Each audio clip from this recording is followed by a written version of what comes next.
I can't buy the air I breathe. I can't buy the trees.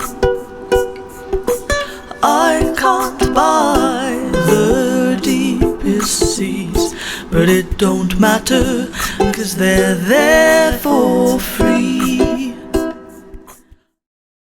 Hello and welcome to Around the World in 88 Tales with me, David Heathfield, at RAM, the Royal Albert Memorial Museum, meeting storytellers from 44 different parts of the world. And today, as far away as we go, on the other side of the world, we're meeting Kiran Shah in Australia. Hello, Kiran, how are you? Very well, David. And how are you today? I'm very well. So it's morning here, and is it late in the evening? It's 6:30 p.m. So it's quite civilized. Yes, I'm kind of towards the end of my day while you're starting yours. Wonderful, wonderful. So, Kiran, I'm going to tell you a story about an artifact and then invite you to respond. But before we begin, could you just tell us a little bit about yourself as a storyteller? Certainly. My journey actually started in Singapore, where I was born and raised. And over 20 years ago, I must say. And I've just had a wonderful, wonderful time telling stories at different places all around the world, in festivals, conferences, in various venues, the prison, the train, it's all very exciting. And then 13 years ago, I moved to Australia, the thing one does for love.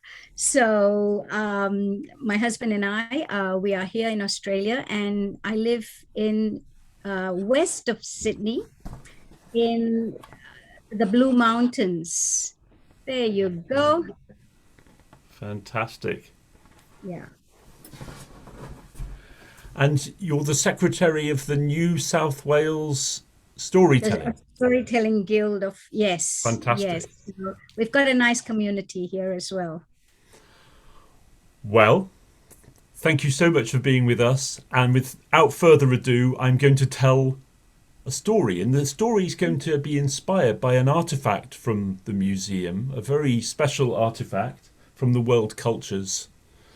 And, well, maybe you can guess what it is if I draw back from the camera. I see a lot of feathers. It's a fan. It's a fan.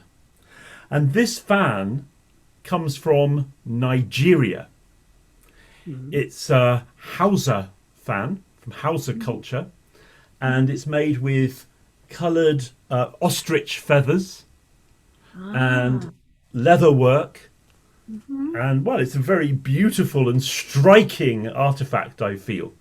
And I was wondering which story I might tell. And instead of telling a story from Nigeria, I actually... Let me put it on display here. Yeah. I've actually selected a story that comes from very far from Nigeria. So here's Nigeria, where the Hausa people, Hausa is not just Nigeria, it's in many parts of Africa. And the story I'm going to tell comes all the way from Japan. It's one of my favourite Japanese stories. And it's called Otoko San. So, let me begin. Mukashi, Mukashi. Long ago, there was a boy called Otako San, Mr. Man. And Otako San lived in a village where everyone was foolish, but Otako San was the most foolish of all. One day, he was outside playing with a length of bamboo, hollow bamboo, when he noticed out of the corner of his eye a goblin, a tengu, fluttering down with its feathered wings and landing in the tree behind him. A tengu. The tengu had a long red nose, a red face, was short and stubby, and immediately disappeared. Oh, thought Otako San, that tengu is wearing a coat of invisibility. And then Otako San had an idea. He would play a trick on that tengu. So he looked through the bamboo and said, "Oh, I can see the rabbit in the moon. Oh, I can see the other end of the earth. Ah, I can see the dragon's treasure." Well, at that moment, the tengu appeared beside him. "Dragon's treasure," said the tengu. "Give that magical telescope to me. I want the dragon's treasure." "No," said Otako San. "It's not for you, it's for me." "Oh," said the tengu, "I will give you my feather fan." "What does it do?" said Otako San. "If you beat the feather fan, it makes people's noses grow long." Said Otako San. "No, it's not enough for me." "I'll give you my high wooden clogs. If you put them on and fall off, every time you fall off, a coin will fall from the sky," said the tengu. "Well," said Otako San, "it's not enough." And he looked again. "I can see the dragon's treasure." "Ah," said the tengu, "what can I give you?" "What about your rice straw coat?" "Oh, well, that tengu wanted that magical telescope. So he took off his rice straw coat and gave it to Otako San and took the telescope." It was just hollow bamboo, and immediately Otako San put on the coat and vanished. The tengu looked. What? He knew he had been tricked, but he couldn't see Otako San. The foolish boy ran away laughing. He saw a servant walking down the street of the village carrying a sun umbrella. Otako San thought, "I'm going to have fun." He grabbed the sun umbrella and swirled it around his head as he ran down the street, while the servant pointed. "Oh no!" He ran all the way into the fish market. The people were gathered. Otako San picked up the biggest salmon, held it above his head, and ran round and round and round, the people pointing. "A flying salmon!" Otako San had so much fun. But by the end of the morning, he was exhausted. He went home, took off the rice straw coat, and went to sleep on his futon. When he woke, it was already growing dark. Otako San looked for the rice straw coat. "I'll have some more fun." But at that moment, he couldn't find it. "Mother? What have you done with my rice straw coat?" "Oh, that old thing," said his mother. "It was cold.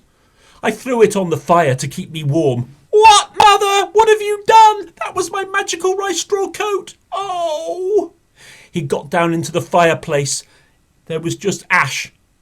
But Otako San had an idea. He took that ash and rubbed it on his skin, and sure enough, his arm began to disappear.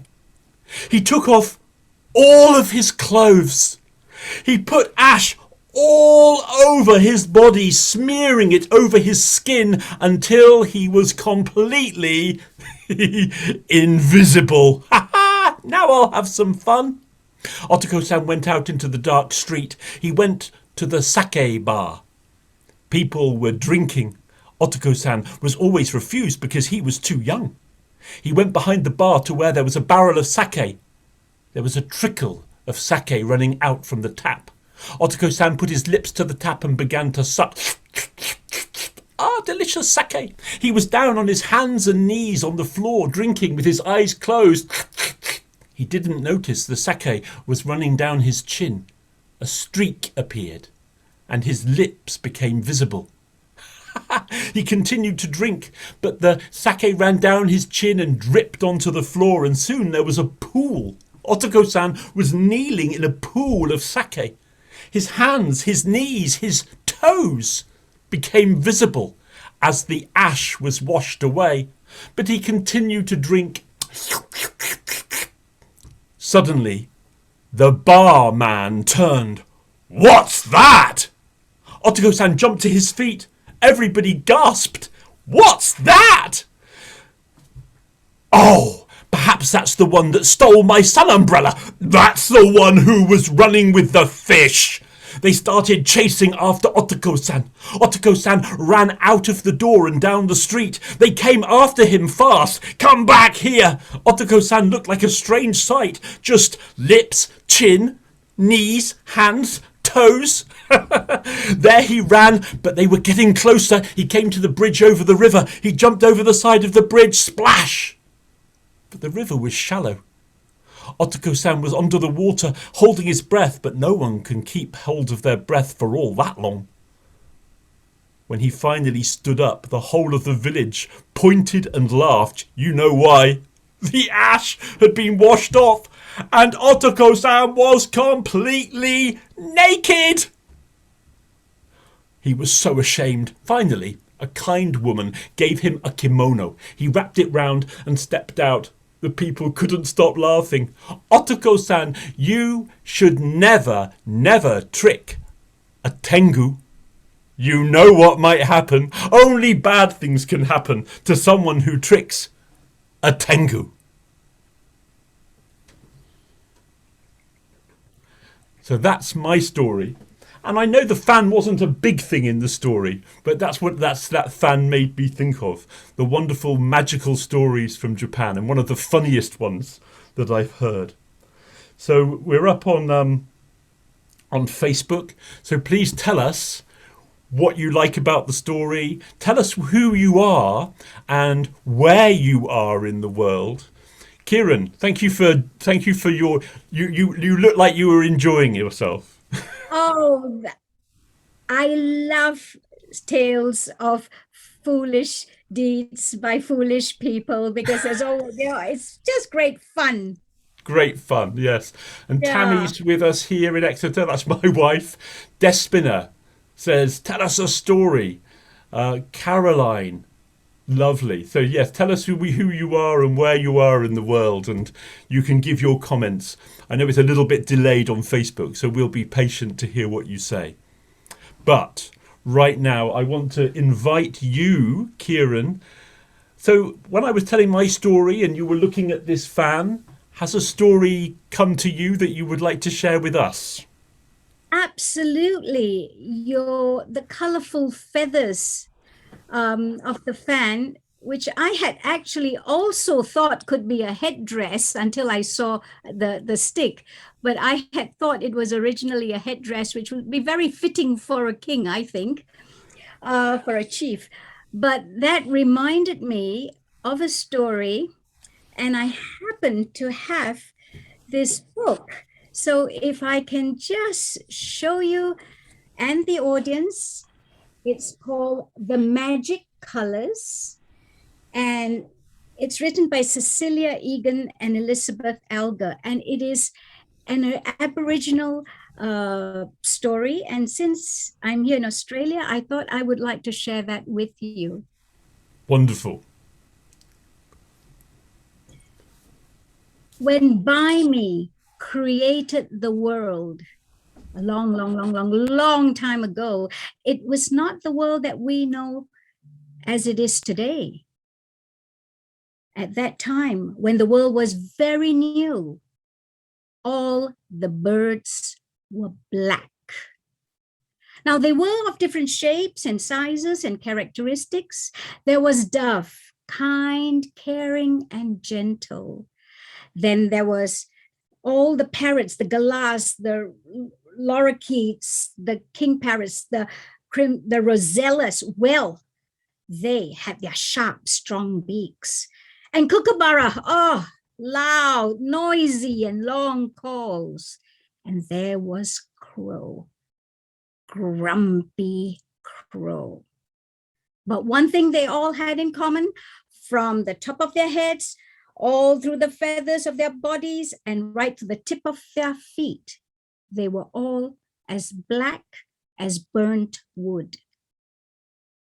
My story begins one day when Dove flew in onto a dead branch looking for food, and a splinter got into her foot, and she fell on her back, crying out in pain.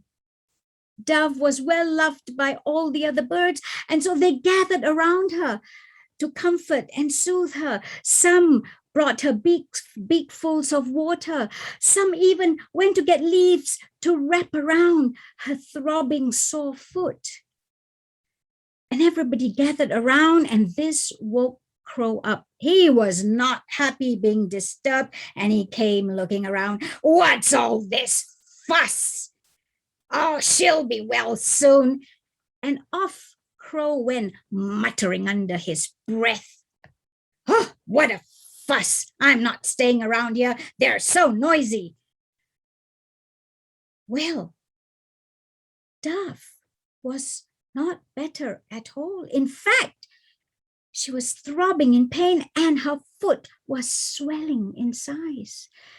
And the birds, they did not know what to do until Galah thought that if he poked at her wound and got the splinter out, that would help. And with his sharp, strong beak, that's what he did. And as soon as he pecked at that wound, that splinter did come out, and something magical happened. A fountain of colors came out of Bird's foot and splashed onto all the animals. Galah, who was the nearest, was white and light gray and pink. And the lorikeets, they got the entire color of the rainbow, and they are now known as the rainbow lorikeets. And all the birds that were around Dove, they all got a color they were happy with. And Dove, sweet, kind, gentle Dove, she was all white, and she was happy too. But remember the one bird that was not around and had walked far away? Crow, of course. And that is why to this day, Crow remains as black as burnt wood. The end.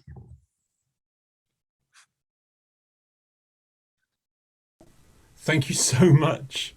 Thank you so much, Kiran. What a beautiful story. So a creation myth from the land where you live now. Yes, and there are several versions, but I stuck pretty closely to this one with a little bit of addition. But I also want to mention the gentle dove. And we have in our storytelling community in Asia, I have a dear friend who passed away yesterday. Wayupa Tossa, Dr. Wayupa Tossa from Thailand, we would consider her a storyteller elder. And she was kind and gentle and caring, just like the dove. And I hope that all of you listening have someone in your lives who is kind, gentle, and caring. And I hope that you too can be kind, gentle, and caring to somebody else in your life. That's a beautiful, beautiful dedication. Thank you for the opportunity, David. Thank you. And I know that you've also shared some photos with me that you took in your garden. Can I show them now? I'd love to show the audience what beautiful birds we have in Australia. So please, these were taken in my garden, and that's the rainbow lorikeet. Wow. They frequent this native grevillea tree that I have in my backyard, and I see them every day. So beautiful. What colors? It is. I see them outside my kitchen window every morning. So it is quite a treat. And the next one, David, is a very, very large bird. And this is the yellow-tailed black cockatoo with beautiful yellow splotches on their cheeks. And they're on another native plant. This is a banksia. And they eat the seeds of the banksia. They have extremely, extremely strong beaks because those seeds are very hard and they only regenerate like in a fire. And the next bird, these are the king parrots. This is a pair of male and female. And the king parrot, usually male birds are the brighter ones because they attract the females. And the male king parrot here has a very, very bright red body and head. And the last one, this is the noisy sulphur crested white cockatoos. And they usually are found in a flock, and they're very noisy as well. Thank you, David. What amazing wildlife, what amazing birds in your garden. You have to come to Australia. Thank you for the invitation. And all inspired, let's say. These stories came to us in response to this beautiful ostrich feather fan. Of course, the colours here would be dyed. This is dyed feathers. So it's also kind of reminiscent of the story that you've just told. Yes. Well, thank you so much for being part of this, Kiran, and thank you very much again. Well, thank you for having me. Real pleasure, David. Thank you. Bye. Goodbye. Goodbye. I can't buy the trees. I can't buy the deepest seas. But it don't matter, 'cause they're there